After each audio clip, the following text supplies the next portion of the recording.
Guys দেখো এই মহিলাটা লুকিয়ে লুকিয়ে কিভাবে আইসক্রিম খাচ্ছে। তো গাইস আমি অল্প ওই ঘরে পড়তেই ছিলাম আর মা শুয়েছিল, আর দেখো এখানে একা একা আইসক্রিম খাচ্ছে আমাকে না দিয়ে। আমি আইসক্রিম কারোকে দেই না, কারোরে দেই না। এখানে দেখো গাইস একা একা এখানে আইসক্রিম খেয়ে নিল, আমাকে ডাকলোও না। আমি কি খাবো না? তোমার খেতে হবে না।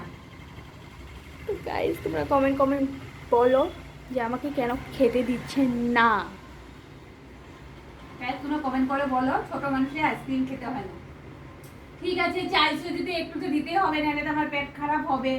আর এখানে আছে কতজনে দেখে বলবে খালি খাই খাই খাই ভিডিও করি।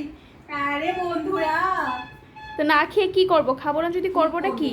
আর কতগুলো লোক আছে নিজের মানে আমি যদি কতগুলো লোকের ভিডিওতে যদি কমেন্ট করি, লাইক করি, খুব দেখতে খুব ভালো লাগে। আর আমার ভিডিওতে লাইক করতে হাত ব্যথা করে, তার জন্য কি বলছি ভেবে নিয়েছি আমার ভিডিওতে যে লাইক করবে তাকে আমি লাইক করবো, ঠিক আছে।